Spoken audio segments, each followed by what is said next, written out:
La caméra capte mécaniquement des images et du son. C'est une machine que l'on doit maîtriser, dans le sens de contrôler, de dompter. Elle a le pouvoir d'enregistrer objectivement du réel. Mais les images qu'elle emmagasine, qu'elle mémorise, qu'elle numérise, sont farouches et libres. Elles ne sont qu'une infime partie de la démesure du réel. C'est pourquoi l'équipe de tournage tente de fabriquer du réel fabriqué, transformé. Voilà un travail d'équipe qui permet d'introduire de la subjectivité, de l'erreur même dans l'image. Mais il faut bien avouer que ce qui est enregistré excède involontairement les intentions et les directives d'une équipe de décideurs de l'image et du son. Il y a dans l'image quelque chose qui dépasse, qui n'est pas visible au premier abord et que l'on reconnaît pas tout de suite. Et heureusement, c'est ce qui importe le plus à la fin d'un tournage.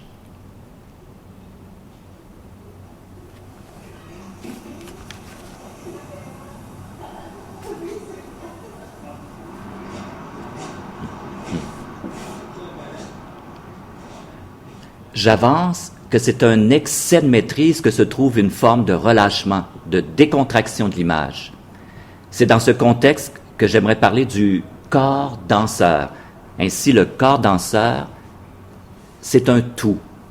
C'est ce que seul l'espace et le temps de l'image peuvent produire.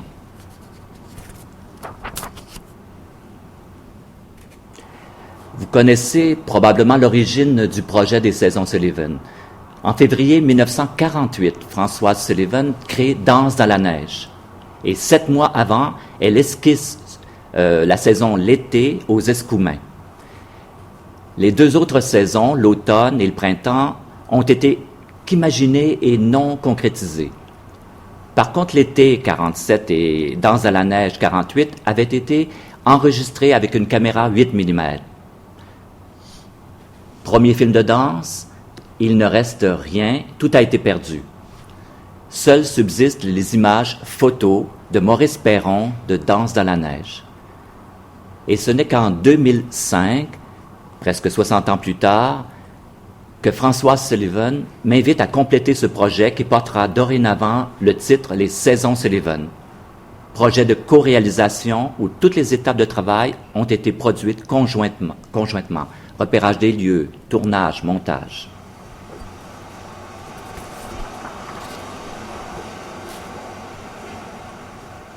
En 1948, Françoise avait imaginé une chorégraphie qui allait s'exécuter dans un contexte urbain, contrairement aux 3 autres saisons.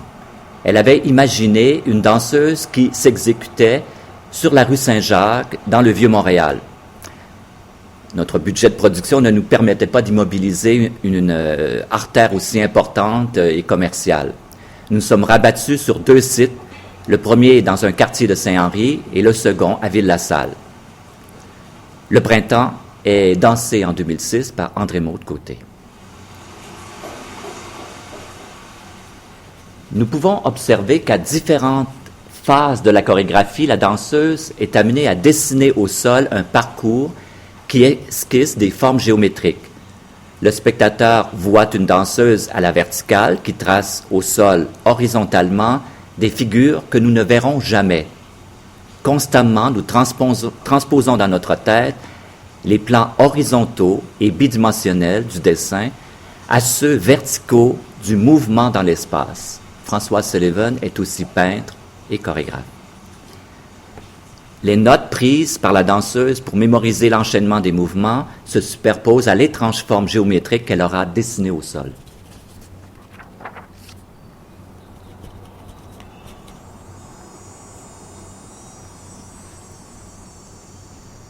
L'été est interprété par la danseuse Annick Hamel.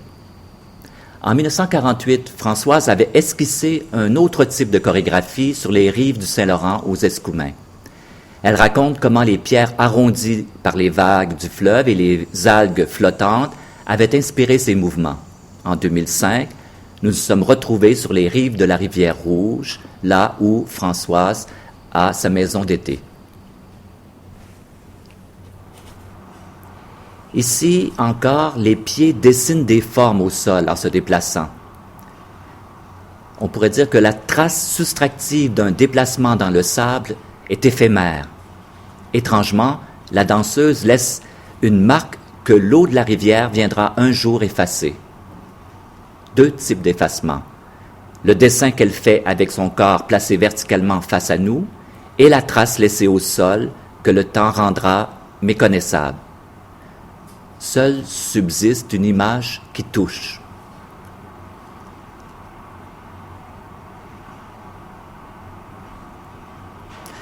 Un corps vertical qui écrit, qui grave dans une matière instable et non fixe, comme si on écrivait sur une ardoise faite d'un plan liquide.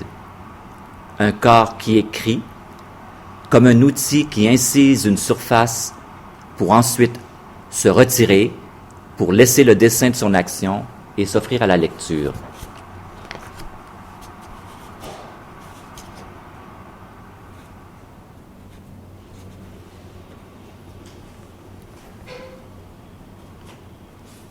La chorégraphie de l'automne se passe dans un verger près du mont Saint-Hilaire et est interprétée par la danseuse Louise Bédard. Impossible de pouvoir configurer la relation enchevêtrée entre les lignes tracées au sol par le corps dansant et la surface accidentée d'un verger. Les racines d'un pommier sont tentaculaires et protubérantes, et la tombée quotidienne de pommes trop mûres rendent la surface quasi impraticable. Traces mémorisées et imprévisibilité du déplacement sont les guides de cette rencontre. Rencontre impossible, mais là aussi rencontre entre deux plans. La relation abstraite que nous avons avec un corps vertical et le parcours sur un plan horizontal est substituée par une forme de physicalité et d'occupation de l'espace.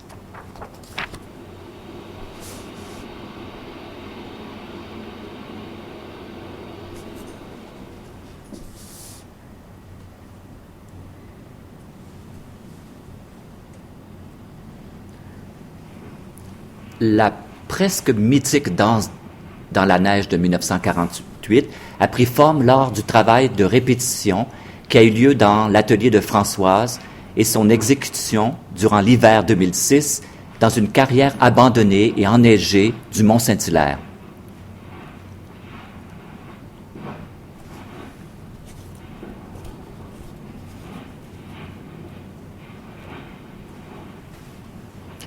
La chorégraphie est interprétée par Ginette Boutin.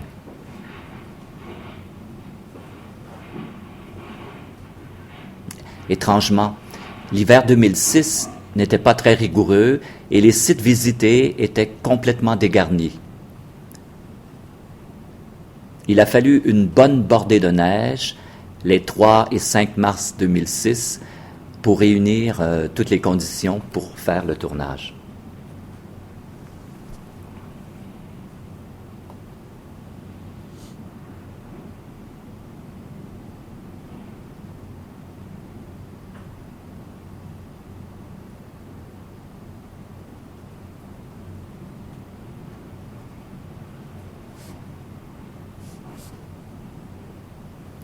Comment faire rencontrer le temps de la chorégraphie fantasmée de 48 et fixé par les photos de 48 et son actualisation par un ensemble de mouvements filmés. Encore ici, deux plans qui se rencontrent. Celui de la scène filmée reprenant à sa manière la scène originale et le plan des photos comme mémoire de la chorégraphie. Une rencontre entre deux temps de l'histoire, celui d'une actualisation du passé et celui de la mémoire.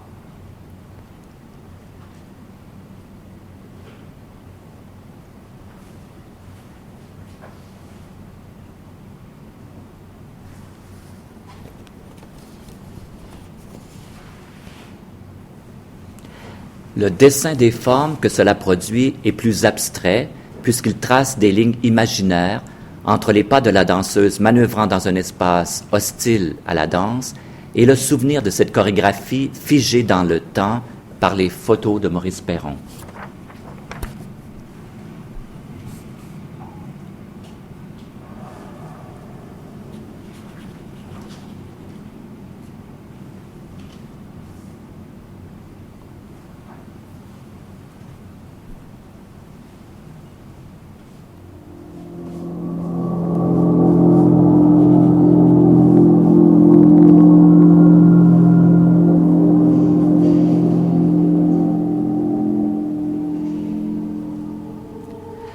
Morte in Braccio est emprunté à un célèbre aria de Handel, Scherza in Fida, tiré de l'opéra Ariodante. Cette chorégraphie de Jeanne Renaud est une réactualisation de déformité qu'elle avait elle-même créée en 1948 à Montréal. Ici, elle est interprétée par Louise Bédard en 2012. 1947. Jeanne Renaud a 17 ans. Elle souhaitait témoigner de deux expériences contradictoires qu'elle avait vécues lors de son séjour à New York, alors qu'elle allait chercher une formation chez Anya Owen et Murray Anthony. Elle constata d'une part l'extrême pauvreté de la ville en rencontrant la mort d'un sans-abri, et d'autre part la prodigieuse richesse des œuvres d'art vues dans les musées. Sentiment de déchirement entre la précarité de la vie et la beauté de l'art. Le corps ne peut être que traversé par ces expériences si déterminantes pour une jeune femme de l'époque. Cette œuvre témoigne d'une épreuve qui déforme le corps et le transforme.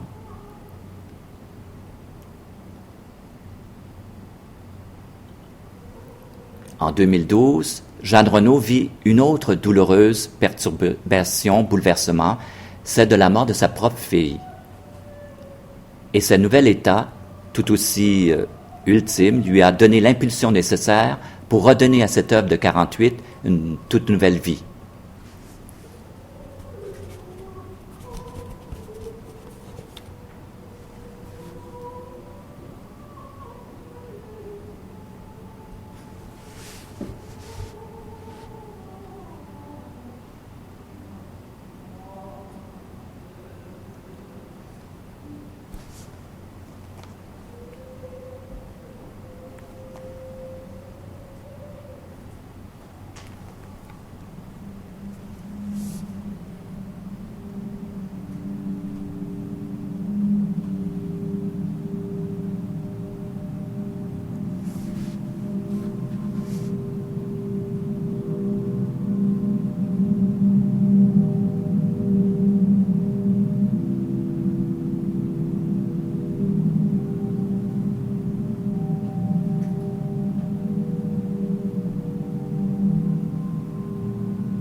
Portez une attention à la bande sonore qui parvient ici à communiquer une présence physique du corps danseur.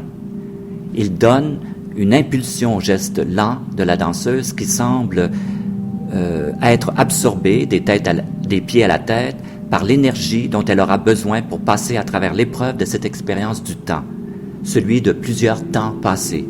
Le passé de la chorégraphie de 48, le passé de la disparition d'un corps aimé, celui du corps de la fille de la chorégraphe, mais aussi le passé qu'exige chacune des actualisations de la chorégraphie.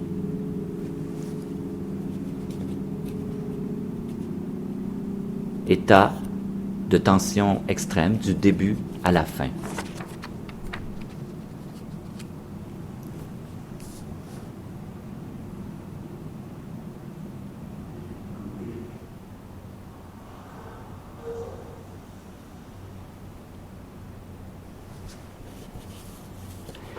Au cinéma ou avec la vidéo, puisqu'on parle de ciné-danse ou de vidéo-danse, la danseuse ou le danseur occupe une position bien particulière. Certes, il n'est pas un acteur, ni non plus un corps du réel, car le personnage du danseur est un corps formé pour exprimer des émotions par le mouvement, ou des sensations par le biais d'une technique spécifique. Il est un corps en déplacement qui est vu et entendu par un corps spectateur qui à son tour ressent ou imagine un tout autre type de rapport au corps. C'est un corps médiatisé, mais un corps qui, face à l'œil de la caméra, intériorise ce regard de proximité, ce regard d'intimité, de confidence. Le spectateur de la cinédanse entre plutôt en relation avec des états du corps, des sensations physiques et kinesthésiques, des impressions presque tactiles. Ainsi, par des mouvements de caméra qui épousent celui du danseur, en s'approchant très près du corps par le gros plan, en accordant une attention sur certains gestes, le point de vue de la caméra offre la possibilité inouïe de dépasser le rapport frontal entre fond et forme. La caméra devient un partenaire du danseur. La caméra encourage le spectateur à s'identifier au danseur, non pas sur un mode psychologique, social ou moral, mais plutôt physique et sensoriel. Le corps danseur ne s'inscrit pas dans une logique narrative. Le propos ne repose pas sur des matériaux linguistiques ou discursifs. Il s'adresse au sens pour provoquer des effets à la fois physiques et émotionnels et pour incarner certaines visions du monde. Comment représenter la mort sinon en travaillant méticuleusement au détachement du corps, à retirer peu à peu les couches et les petites marques qui l'ont façonné. Pas de grands mouvements, mais des gestes intimes qui témoignent d'affect sensoriel. Pas de position verticale, car le corps se détache peu à peu de la position d'être actif dans le monde. Auparavant, il dessinait des formes pour marquer un territoire, pour l'occuper. Désormais, il va plutôt occuper un espace par une forme d'appropriation horizontale, par roulade, par mouvement du bassin et des bras comme appui. Le corps est unité. Le corps est devenu une masse qui se fond dans l'espace. Le corps permet de visualiser la fatigue, la langueur, l'affaiblissement, le poids, la distance, le silence.